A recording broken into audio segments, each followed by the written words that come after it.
Dabar norėčiau parodyti, kaip galima pasidaryti spausdinį būtent iš tachografo. Spausdiniai yra naudojami tais atvejais, kai dėl tam tikrų nenumatytų aplinkybių vairuotojas priverstas atlikti tam tikrus pažeidimus.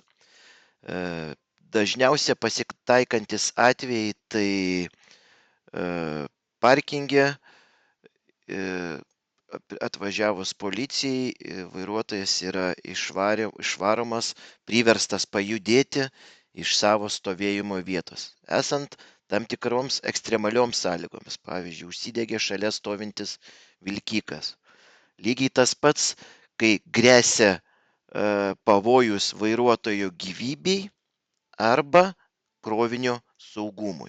Tuo metu vairuotojas pradėdamas judėti privalo pasidaryti spausdinį, kad kontrolės metu galėtų pateisinti savo veiksmus, o konkrečiai tai padaryti nutrauktą poilsį, padarytą pažeidimą ir dėl kokių priežasčių tai padarė.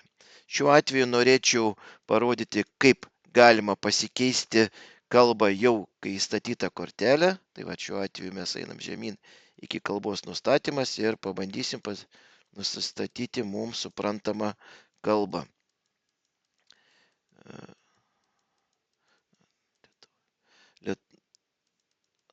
Anglų kalbas. Taip. Spaudžiam išsaugotą. Aišku, galima pasikeisti kalbą ir šiuo mūsų atveju lietuvių kalbos nėra, tai mes rusų arba anglų kalbą. Paspaudžiame OK. Spausdinys pirmo vairuotojo. Dar kartą paspaudžiam OK.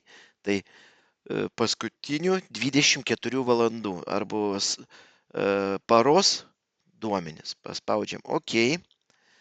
Tada mes galime čia pasirinkti už kokią datą. Jeigu tas įvykis vyksta šiuo metu, mes galime pasipalikti tą datą, bet lygiai taip pat mes galime tas datas keisti už kokią norim parą, jeigu tam tikrų duomenų mums reikia. Patvirtinam. UTC laikas tai centrinis pasaulio laikas, Greenwicho laikas, tai jo paskirtis yra tai, kad nepriklausomai ar laikas sukamas pirmin, ar laikas sukamas atgal, UTC laikas yra pastovus. Tai visos kontrolės vyksta pagal UTC laiką. Tai mes tada paspaudžiam OK. Ir šiuo atveju mūsų spausdinys atspausdina būtent duomenis. Tai prieš tai buvusiam filmuko čia duomenys yra, tai mes galim pamatyti, kad mūsų suvestos 29 minutės plaktukų prieš darbą ir 7 valandos 40 minučių poilsio būtent iki 00 valandos. Visada čia rodo kokiu laiku, kokius spausdinys ir koks laikas. Jeigu mes pasirinktume ne UTC laiką, tai rodytų laiką būtent vietinį nustatytą tachografę ir parašytų +1 arba +2 nuokrypis nuo pagrindinio UTC laiko.